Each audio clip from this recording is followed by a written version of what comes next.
লোক দুবাই যাওয়ার আগে এক ব্যাংকের মধ্যে ঢুকে সরাসরি ম্যানেজারের কাছে গিয়ে বলল, আমার এমার্জেন্সি 50,000 টাকা লোন লাগবে। তো ম্যানেজার সেই লোকটাকে সন্দেহের চোখে দেখে বলতে লাগলো, ভাই আপনার কাছে জামানত রাখার জন্য কোনো কিছু আছে নাকি? তখন সেই লোকটা মুচকি হাসি দিয়ে তার বিএমডব্লিউ গাড়ির চাবিটা টেবিলের উপরে রেখে বলল, এটা আমার বিএমডব্লিউ গাড়ির চাবি, বাইরে গাড়ি দাঁড় করানো আছে, এই গাড়িটাকে আপনারা জামানত হিসেবে রেখে দিন। ম্যানেজার লোকটার বিএমডব্লিউ গাড়িটাকে ব্যাংকের গ্রাউন্ড পার্কিং এ রেখে সেই লোকটাকে 50,000 টাকার লোন দিয়ে দিল।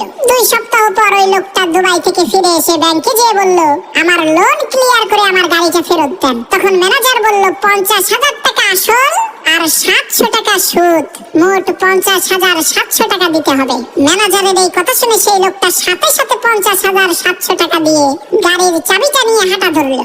লোকটার এই কাণ্ড দেখে সেই ব্যাংকের ম্যানেজার বলল, ভাই আমরা খোঁজ খবর নিয়ে দেখেছি আপনি কোটি কোটি টাকার মালিক, কিন্তু হঠাৎ করে আপনার এই 50,000 টাকার প্রয়োজন হলো কেন, সেটা তো বুঝতে পারলাম না। তখন সেই লোকটা মুচকি হাসি দিয়ে ম্যানেজারকে উদ্দেশ্য করে বলতে লাগলো, ভাই আমার 2 সপ্তাহের জন্য ব্যবসায়িক কাজে দুবাই যাওয়ার প্রয়োজন ছিল, বাহিরের পার্কিং এ গাড়ি রাখতে গিয়েছিলাম, 2 সপ্তাহের জন্য 5,000 টাকা চাই। তখন চিন্তা করলাম ব্যাংকের চাইতে সস্তা আর সুরক্ষিত জায়গা তো কোথাও নাই, তাই 50,000 টাকার লোন নিয়ে 5,000 টাকার কাম 700 টাকায় সেরে ফেললাম।